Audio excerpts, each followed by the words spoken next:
Na democracia, o voto é um direito e uma responsabilidade. Quando você dá um voto, você está delegando à pessoa o direito de representar você. Por isso é necessário que o seu voto seja responsável. Você precisa conhecer o partido, sua filosofia, suas propostas.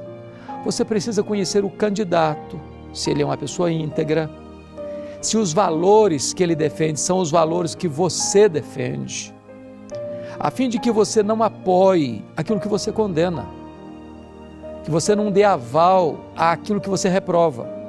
Portanto, cuide do seu voto, porque ele é absolutamente importante para o progresso e a ordem da nação.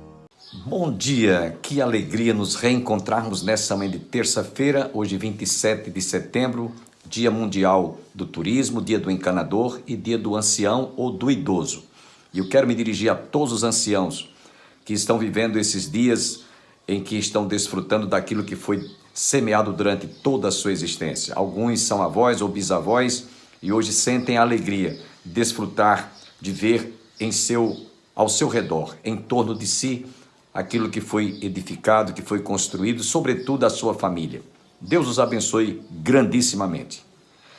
Antes de ouvir o pastor Antônio Júnior, quero lembrar a todos que nós devemos continuar orando por nossa nação, para que nós, durante esta semana que antecede as eleições, possamos ver este país realmente de forma democrática, com toda a lisura, com toda a transparência, escolher os seus legítimos representantes, governadores, deputados estaduais, deputados federais, senadores e, sobretudo, o presidente da República, para que nós continuemos desfrutando desta liberdade, a família tenha o seu respeito, como sempre teve, e continuemos vendo esta nação prosperando, que haja e continue havendo ordem e progresso. Por isso, vamos fazer uma brevíssima oração nesse momento.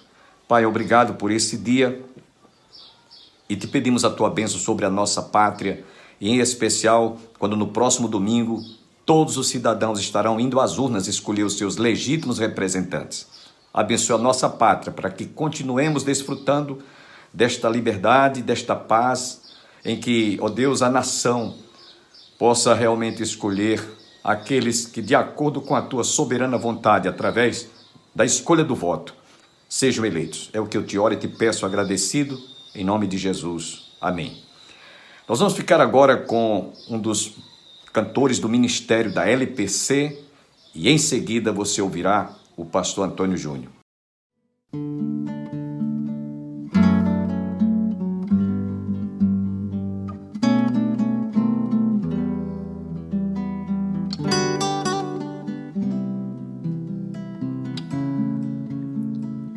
Eu e você respondemos ao amor a nós demonstrado, às palavras de carinho, ao abraço afetuoso, gestos comuns entre humanos.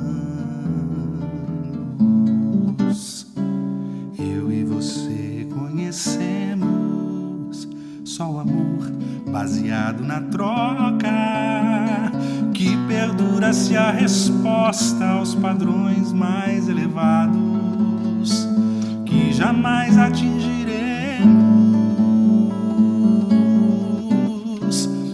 Amor na versão normal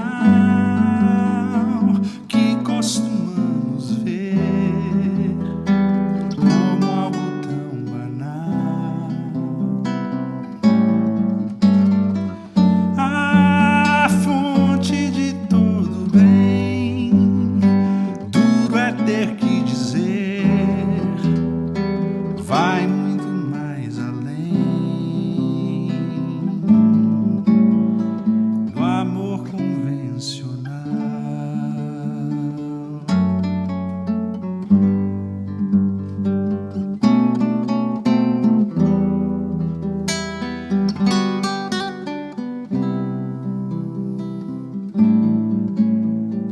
Deus lá do céu revelou-se com amor desmedido e inflamado, cuja chama abraça o mundo, depurando seus desmandos com graça espantosa e doce. O próprio Deus encarnou-se, puro amor que não tem paralelo, que se doa e que perdoa a mais funda e grave mágoa, e que das cinzas renasce. Amor incondicional que não podemos ver com olho natural. Amor que primeiro amor, que fez por onde amar a quem sequer notou. Amor incondicional.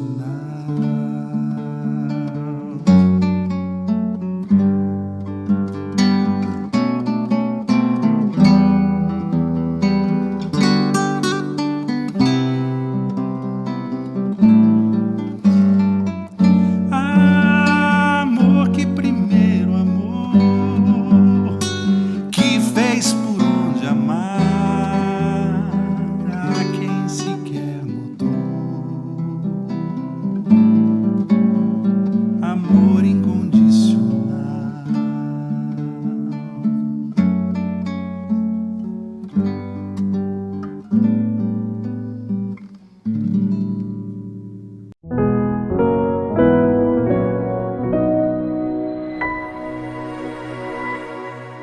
Vamos ler o texto. Tu, porém, me dirás, de que se queixa ele ainda? Pois quem jamais resistiu à sua vontade? Quem és tu, ó homem, para discutires com Deus? Porventura pode o objeto perguntar quem o fez? Por que me fizeste assim? Ou não tem o oleiro direito sobre a massa para do mesmo barro fazer um vaso de honra e outro para desonra? Que diremos? Pois, se Deus, querendo mostrar sua ira e dar a conhecer o seu poder, suportou com muita longanimidade os vasos de ira preparados para a perdição, a fim de que também desse a conhecer as riquezas da sua glória em vasos de misericórdia, para a glória preparou de antemão. Os quais somos nós, a quem também chamou, não só dentre os judeus, mas também dentre os gentios? Assim como também diz em Oséias: chamarei povo meu ao que não era meu povo, e amada a quem não era amada. E no lugar em que se lhe disse: vós não sois meu povo, ali mesmo serão chamados filhos do Deus vivo. Mas, relativamente a Israel, dele clama Isaías: ainda que o número dos filhos de Israel seja como a areia do mar, o remanescente é que será salvo, porque o Senhor cumprirá a sua palavra sobre a terra, cabalmente e em breve. Como Isaías já disse: se o Senhor dos exércitos não nos tivesse deixado descendência, ter-nos-íamos tornado como Sodoma e semelhante a Gomorra. Que diremos, pois? Que os gentios que não buscavam a justificação vieram a alcançá-la, todavia, a que decorre da fé. E Israel, que buscava a lei de justiça, não chegou a atingir essa lei. Amém. Irmãos, esses dois capítulos que estamos estudando, aqui, né, eu denominei como um terreno minado, esses dois capítulos. Né, tanto o capítulo 8 como o capítulo 9 é terreno minado para nós, quando a gente vai, então, estudar. Isso significa que temos que estudar com mais cuidado, para que a gente chegue a conclusões, como já disse a vocês, do autor do texto, e não de uma corrente teológica que satisfaça o público. Porque se a gente ativar uma dessas minas, quando a gente está percorrendo esse terreno, a gente pode explodir tudo, não é? E tudo vai por água abaixo, assim.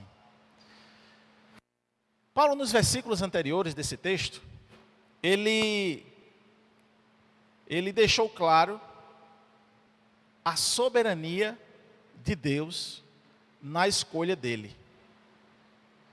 É como se Deus não tivesse ninguém, e nem precisasse de ninguém, e nem vai precisar, de que alguém o aconselhe para tomar decisão. A decisão de Deus, ela é boa, ela é justa, ela é santa, ela é gloriosa, ela é satisfatória, ela é eficaz. Porque não existe nenhum ser na terra ou no espaço, no universo, semelhante ao Senhor. Não existe nenhum ser que se iguale ao Senhor. E por mais que você possa identificar um ser semelhante a um Deus, como os anjos, ele não pega nem o rastro da sandália de Deus, dentro daquilo que a gente entende da revelação do Todo-Poderoso, o eu sou. Então, só nessa concepção já dá para nos perceber algumas coisas que, como nós, criaturas, devemos ter o maior cuidado ao se referir ou indagar a Deus. Então, Paulo vai deixar claro que Deus é soberano nas suas escolhas. E vale lembrar que todo o desígnio de Deus, a sua vontade, mais uma vez reafirmo isso, ela é boa, ela é perfeita. Não há o que duvidar de Deus. A sua vontade, toda ela, de fato, ela é boa. Suas realizações, as realizações de Deus e os desejos de Deus são perfeitos. Isso significa que, em hipótese alguma, nós podemos questionar Deus e dentro desse questionamento sairmos vencedores. É impossível. Não existe a mínima possibilidade de debater com Deus. E dentro então desse raciocínio que eu estou fazendo aqui, para nós como igreja ou como comunidade da fé, creia. Apenas creia.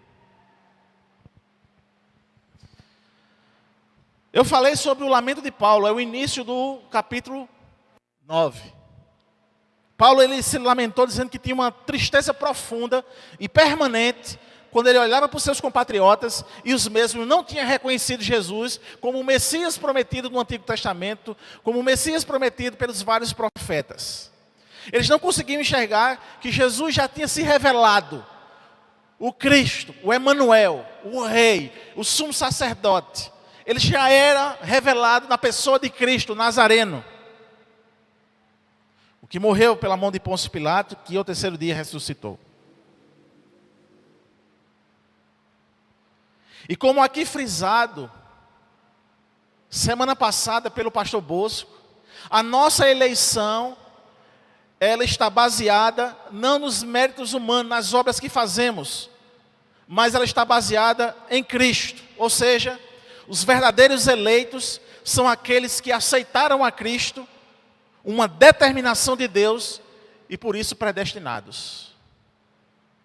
Uma coisa também que não podemos esquecer é que Paulo deixa claro que existe o Israel étnico e o Israel espiritual. Paulo deixa claro também aqui. Paulo vai dizer então que um povo que é descendente de Abraão, são descendentes da carne, e existe um povo que também é descendente da carne, mas que esses são espirituais, os escolhidos por Deus, para serem o seu povo. E Paulo está refletindo a revelação do Antigo Testamento, que se nós formos também para o Antigo Testamento, você vai ver que o povo que era descendente na carne de Abraão, se voltaram para Baal, sacrificavam os seus filhos.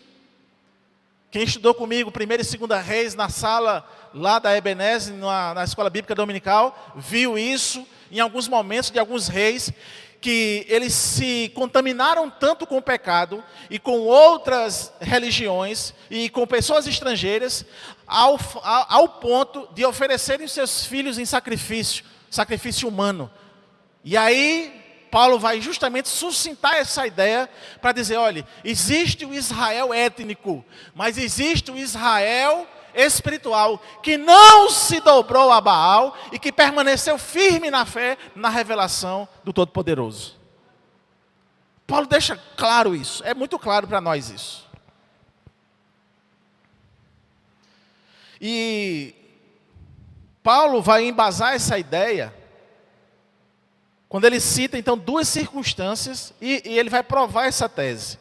Verso 12 ao verso 16 diz assim: já foram dita a ela, o mais velho será servo do mais moço, como está escrito, amei a Jacó, porém aborreci a Esaú. Que diremos, pois? Há injustiça da parte de Deus? De modo nenhum. Pois ele diz a Moisés, terei misericórdia de quem me aprouver ter misericórdia, e compadeci-ei de quem me aprouver ter compaixão. Assim, pois, não depende de quem quer que... Não depende de quem quer ou de quem corre, mas de usar Deus a sua misericórdia. Em outras palavras, a ideia é o seguinte: mesmo no Israel étnico, dentro desse Israel étnico, teve aqueles que seguiam a fé e permaneciam nos mandamentos do Senhor. Esse Israel é o espiritual. E esse espiritual demonstra, que Paulo está dizendo aqui para os judeus dessa época, que eles eram os escolhidos de Deus. E que a prova de que eles eram escolhidos de Deus, não é porque Deus era injusto. Ele vai dizer isso aqui, Deus não era injusto. É porque esse Israel escolhido permaneceu na presença de Deus. Eram os crentes da antiga aliança. E os que eram filhos da desobediência, caíram e foram oferecer sacrifícios para outros deuses. Mesmo sendo Israel étnico. Mesmo sendo da descendência de Abraão. Então Paulo suscita esta prova e vai dizer que dentro então dessa escolha ou dessa eleição, Deus de fato é soberano através dos seus decretos. Vamos continuar raciocinando. Que fica muito claro que Paulo, em meio às indagações dos judeus, ele reafirma que Deus cumpriu as promessas para com o seu povo, elegendo esse Israel espiritual, que não está baseado na carne, mas está baseado no Espírito. A pergunta que se faz hoje é o quê? A igreja está baseada na descendência, na carne? Você é crente porque seu pai era crente, sua mãe era crente, seu avô, seu bisavô? Não. Você é crente porque você creu. Amém? Você exerceu fé. E aí você se torna o Israel espiritual.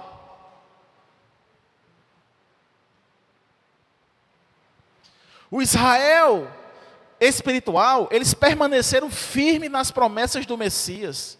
É a comunidade da fé do Antigo Testamento, e que, ao ver o Messias revelado em Cristo Jesus, se entregaram e reconheceram que era rei, o profeta, o supremo sacerdote.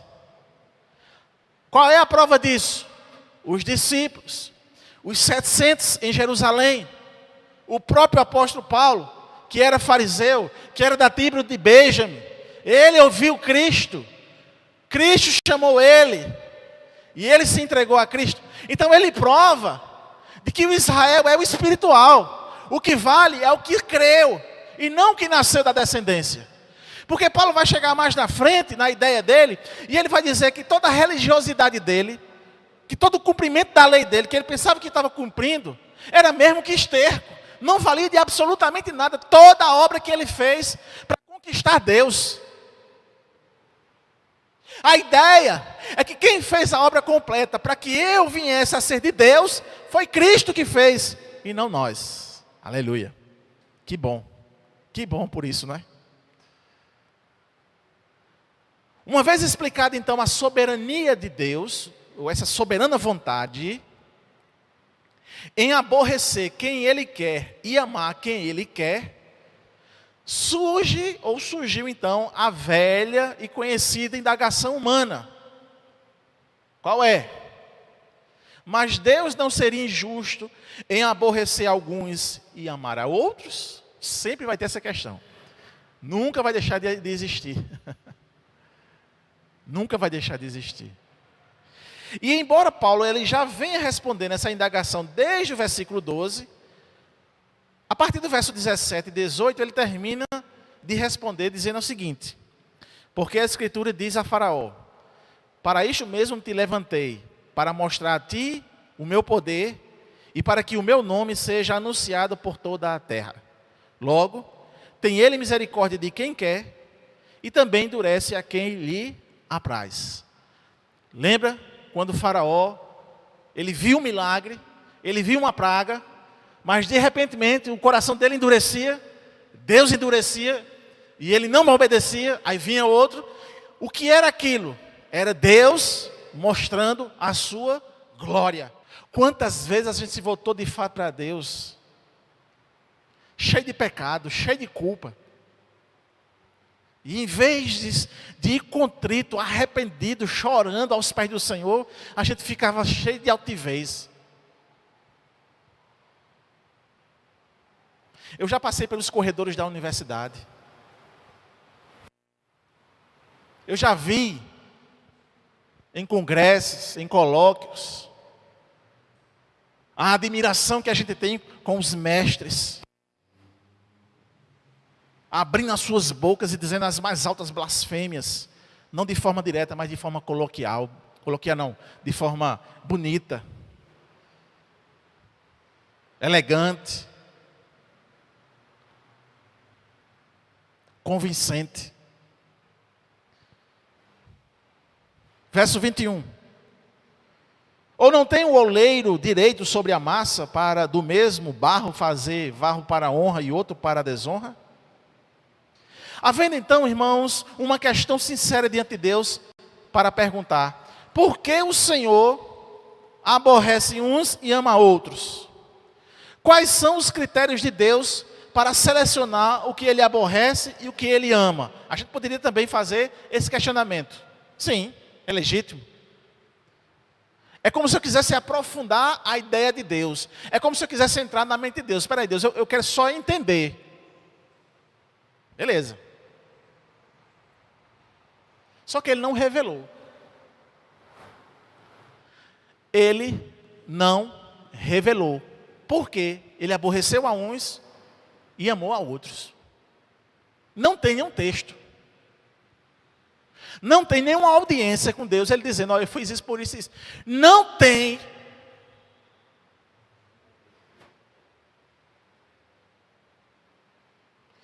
Ele não deixou claro para nós essa questão. E aí eu entendo, e alguns teólogos vão dizer isso, que essa questão dele aborrecer um e amar outros é uma questão do fórum íntimo dele. Aleluia. É dele. Deixa ele. Aleluia. Ele resolveu, ele teve a ideia, ele teve os desígnios, ele fez com que isso acontecesse. Amém, irmãos? Estão entendendo, irmãos? Então, é de fórum íntimo dele. Respeite. Mas não só respeite, creia. Porque foi assim que determinou o Senhor em seus decretos.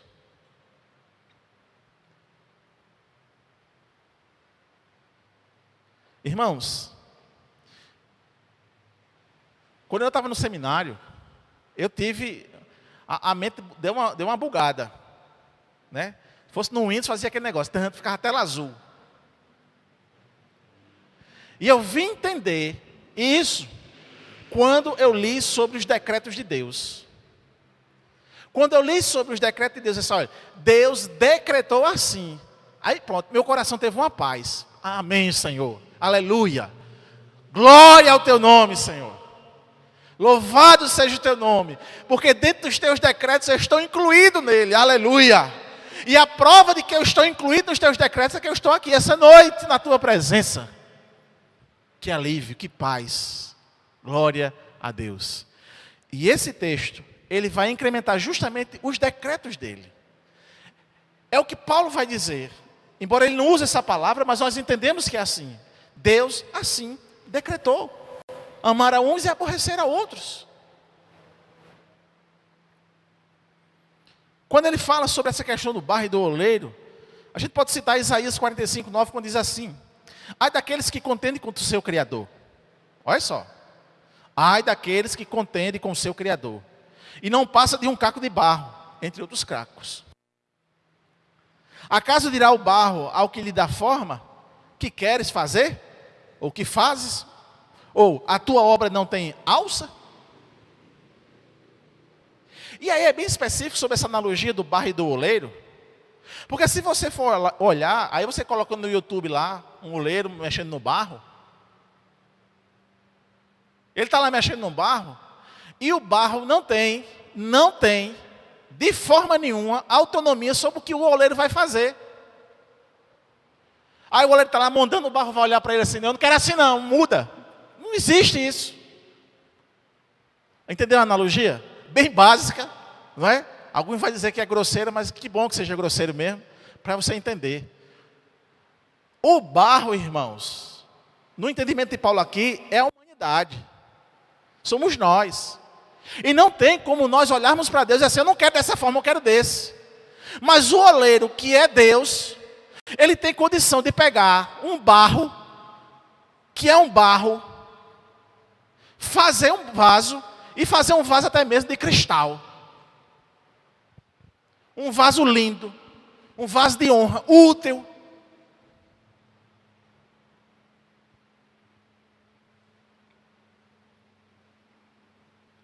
Verso 22. Que diremos? Pois se Deus, querendo mostrar a sua ira e dar a conhecer o seu poder, suportou com muita longanimidade os vasos de ira, preparados para a perdição, a fim de que também desse a conhecer as riquezas da sua glória em vasos de misericórdia, que para a glória preparou de antemão, os quais somos nós, a quem também chamou, não só dentre os judeus, mas também dentre os gentios. E aí permanecemos aqui, ou percebemos aqui, que Paulo argumenta que dentre os vasos de ira e os vasos de honra, Deus sempre é reconhecido pelo seu poder. Acredito que você foi profundamente enriquecido e abençoado através desta palavra que o pastor Antônio Júnior ministrou nessa oportunidade. Agradeço a todos que estiveram conosco. E amanhã não esqueça, outra vez, a opção para a vida. Continuemos orando intercessoriamente por nossa nação, em especial porque no próximo domingo está chegando a hora em que nós estaremos escolhendo, através do voto, aqueles que vão dirigir os destinos desta nação. Deus abençoe a todos, tenham todos uma semana abençoada e nós vamos encerrar o nosso programa ouvindo mais uma música para o nosso enlevo espiritual. Shalom, a paz do Senhor. Amém.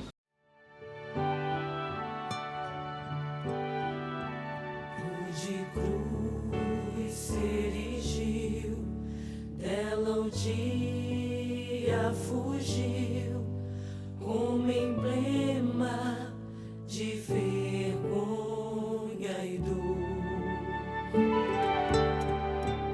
Ao olhar eu pra cruz, nela vejo Jesus, sim, morrendo por mim, pecador. Sim, eu amo a mensagem da cruz. Até morrer eu a vou proclamar. Levarei eu também minha cruz, até por coroa trocar.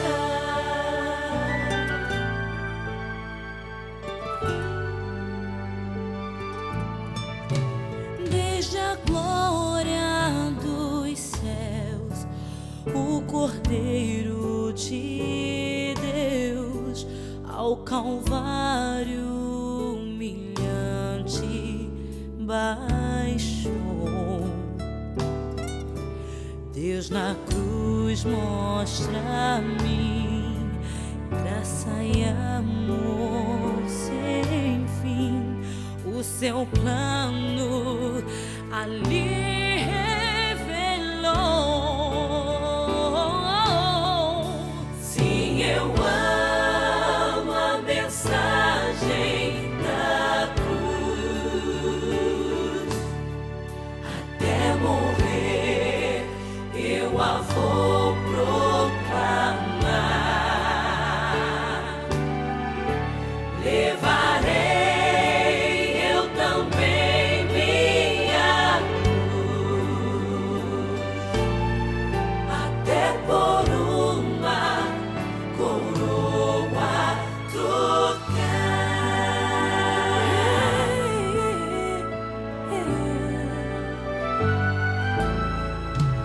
No madeiro sofreu e por mim padeceu, meu Senhor, para dar-me o perdão.